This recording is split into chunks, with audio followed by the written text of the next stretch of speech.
My next guest just picked up his first UFC victory, taking out Mickey Gall at UFC 302. Back on June 1st, it is Bassil Hafez back here on the program. Bassil, how are you? I'm great. Feeling great. I'm on cloud nine right now. It's been a long road to get that first UFC win. Obviously, you had the short notice debut and in a really good fight that some people felt like you won. But this time you get the official win. Just how are you feeling? Have you been able to kind of reflect on the journey that it took you to get here to get this first UFC victory? Yeah, I mean, I'm grateful, man. I'm grateful to be here and be in the UFC and be living my dream. I definitely am happy with the fight. I definitely could have done some things better. I could have been tighter here and there, but it's all things to improve on. I'm always trying to improve every single fight, and so I'm just happy that I got the win. And Mickey's tough, man. He stuck around the whole fight. I kind of thought I was going to be able to knock him out early, and I didn't do that. And so he took a lot of punches, a lot of damage, and he gave some back. And so I'm actually kind of happy how tough he was, man. It's another learning experience for me, and I'm excited to just get healthy again and then get another fight in.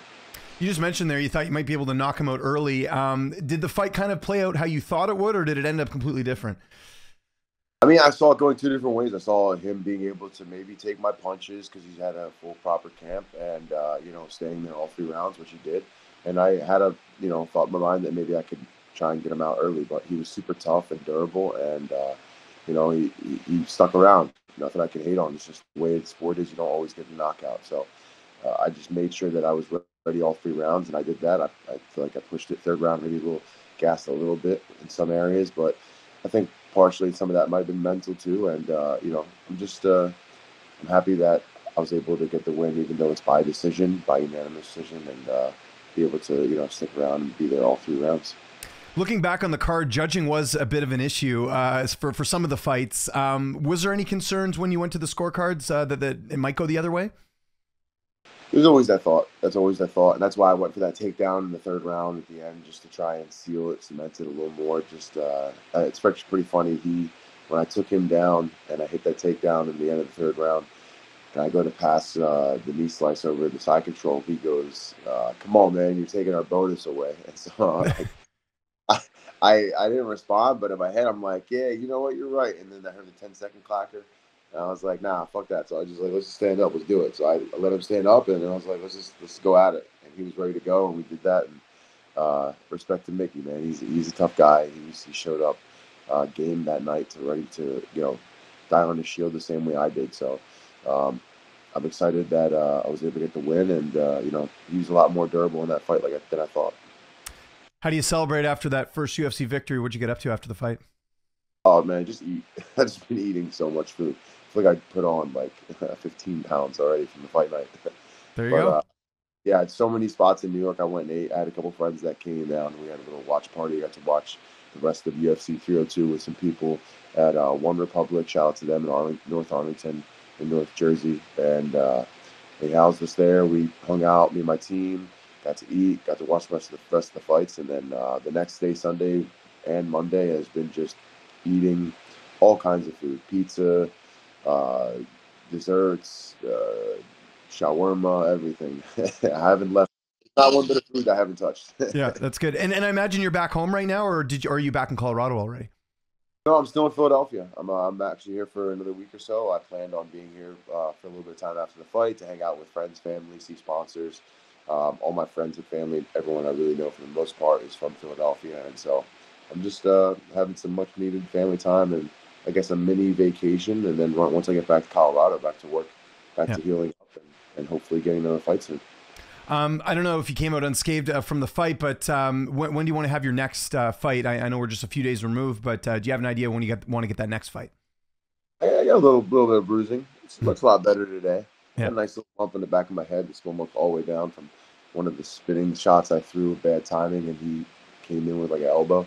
But no, I feel good. My aside from my head and my face, I mean, overall, I feel really good. And I'm just excited to eat a little bit and then get my weight back down and focus on getting another fight soon. So hopefully, I'll be fighting in the fall. That'd be ideal. I'm waiting to get back from the UFC and see what they want to do. But yeah, I mean, I try not to do too much. I mean, I've been eating a lot. That's probably the biggest kryptonite I have is food, and so I've just been eating, and I'll get tighter with my diet and everything once I get back to Philly, and once I get back to Denver and get back to the normal life and training. So just enjoying it now and living it up, like I try and do after every fight right away.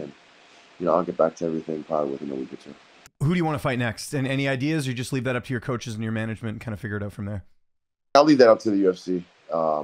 Me and my coaches, we say yes to whoever I get, and that's how it's been. But I'll leave that up to the UFC. There's definitely guys that I want to fight, but a lot of the guys I want to fight are ranked or that are high up, and so there's really no point in like calling out someone who's not ranked or someone that's not that level, because it's a pointless call out for me, unless it's like Jake Paul or Logan Paul. Yeah, exactly. Yeah. Any of those guys that want to make the crossover to the UFC, I would love to introduce them, and so that's always there. But as of now, I mean, I want to fight a ranked opponent. I believe I can bring it to a ranked opponent, and so that's the goal is a ranked opponent. I don't know if I'll get that, but it would be a really cool fight to get that next. It's up to the UFC, so I'll wait patiently and a company man, and so I'll wait and see what they come back with. But as of now, I'm just gonna eat, gorge my face off, and then lose the weight and get back to work, and then support my teammates that have fights coming up as well in LFA and UFC. Why do you want to fight the Paul brothers? Is it the money? Is it you don't like them, or is it all the above? What's the reason you want to fight either Paul brother? All the above. All the above. They're guys that are just social media stars that thinking they can fight, and they got into the sport. So yeah, it's like I'd love to make a check to beat up somebody who can't really fight. That'd be amazing. Who doesn't want that? Yeah, and also, I mean, look, they may be good people at heart. It's like something that I've heard recently that's so true is it's harder to hate somebody the closer you get to them. So look, they may be great people and genuine people to their friends and family, but to all the other fighters, they're just a bunch of guys that are making ridiculous amount of money and they can't really fight. And so, yeah, I mean, I'm always down for a game fight. You saw how I was in that fight. Like, I get hit, let's go, bring it, let's keep it going. So, like, I want to fight, man. I would love to beat up one of the Paul brothers or both the Paul brothers. In my opinion, and I say this with so much confidence, like, I could fight both of them in the same night. Okay. If it was a kumite, I'll fight both of them in the same night. I'll submit both of them in the same night. Okay, that's a bold statement. And just quickly, last thing, a lot of people don't want to see this Jake Paul and Mike Tyson fight. Where do you stand on this? I don't want to see it either. Yeah, it's kind of a waste. It's like, a lose-lose. Yeah. It's a lose-lose for the sport, because it's like, in reality, like, so Mike Tyson is not in his prime. He's still a beast, but he's not. The age makes a huge difference. Like, there's a reason why fighting has a life on it, and fighters don't fight until they're 50 and 60, or until they're older. So in my opinion, it's like if Jake Paul beats Mike Tyson, then it's just gonna piss everyone off, and it's like he's not beating prime Mike Tyson, even though for his ego he feels like he is, and he's telling himself that whatever he wants to go to sleep at night to tell himself that, but it's bullshit. It's kind of a novelty fight, not in the sense that Tyson isn't a beast still, but it's like, dude, you got someone who is the father age, of dad age, fighting a young kid who is not in his prime, but he's in his athletic prime. And so it's like, I don't know, it's a money grab and ego boost for the Paul brothers, for not Paul brothers, one Paul brother, for Jake Paul. But, look, I hope Tyson makes a check out of it, and I hope he knocks him out. But I don't know. It's not something we want to see. I'd rather see Tyson versus another legend. I agree. What'd you think of Islam Makhachev's win over Poirier in the main event? That was pretty incredible. Legendary. I wish it wasn't such a good a fight, man. I would have got fight of the night. My pockets could use it more than theirs, but it's hard to hate on how good that fight was. And it's a great main event.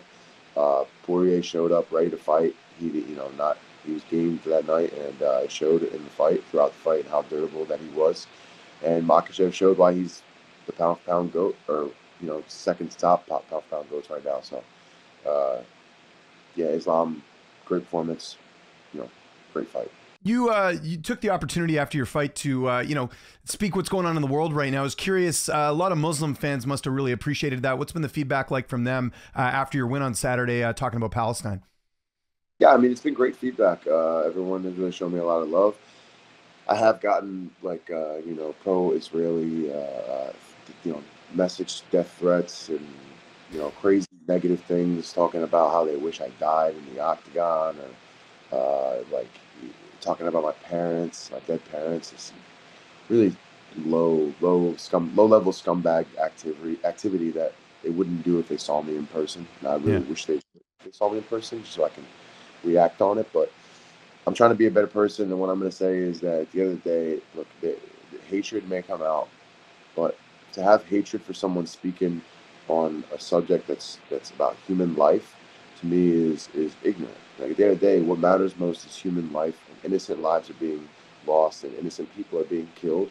And there's a lot of racism and ignorance in the topic. People just saying Palestinians and Hamas are the same thing, and even what Hamas is, and making up a lot of the rumors that were already discredited by the White House and by media sources of different things they're claiming that Palestinians have done. So at the end of the day, I'm not going to entertain it. What it is just hatred. I'm not going to let hatred overshadow the love and the purpose of why I said it.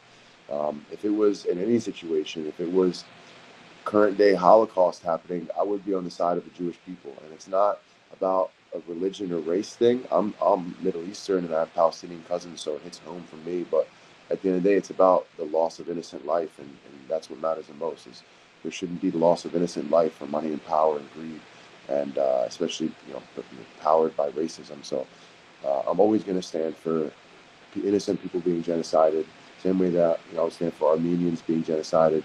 And so it's just in history, I'm always going to be on the right side, and I'm not going to let it. Hopefully, we don't let history repeat itself, and things change, and a ceasefire happens, and Palestinians can live freely and without prosecution or persecution of their beliefs. And so we'll see. But I spoke on it because I care about it. I'm not going to let negative comments or let negative messages affect the message that I had with it, and it's free Palestine from now until the day I die. Last question before we get out of here. What do you got planned the rest of the week? You mentioned, getting a little mini vacation with your friends and family. Got any dinners planned or anything cool lined up that you're going to be doing? Oh man, dinner every single night. Dinner. Oh, I'm eating all day, every day. I'm getting good espresso, good coffee out here, and just eating. It's good to see my cousins and see sponsors like Delco Steaks while I'm out here, and hang out with good friends and get good restaurants. And Cafe La Mode, I visited. They're another sponsor of mine. That's an amazing restaurant. I hit up a buddy of mine, Mark Vetri, who's going to show me. I'm going to go out to Fiorella tonight, probably get some good Italian food. So I'm just trying to enjoy all the food without overeating and overdoing it, because I know I'm going to go back to a disciplined lifestyle very soon. So I'm just taking it all in, seeing friends and family, and getting to be around the people I love. Congrats on the win. I know, like I said, it's been a long road to get there. If there's anyone you want to thank before we get out of here, any sponsors, any social media you want to mention, I'll give you the last word. Yeah, thank all my sponsors for supporting me and helping me make it to fight night, and being a huge component as to why I do what I do and supporting me in every way. I'm going to post them on my social media short this week. But thank you again. Thank you to my team, Anton Berzin, Ricardo Miglaris, Justin Houghton, everyone again at the gym. Appreciate everyone and all my friends and family.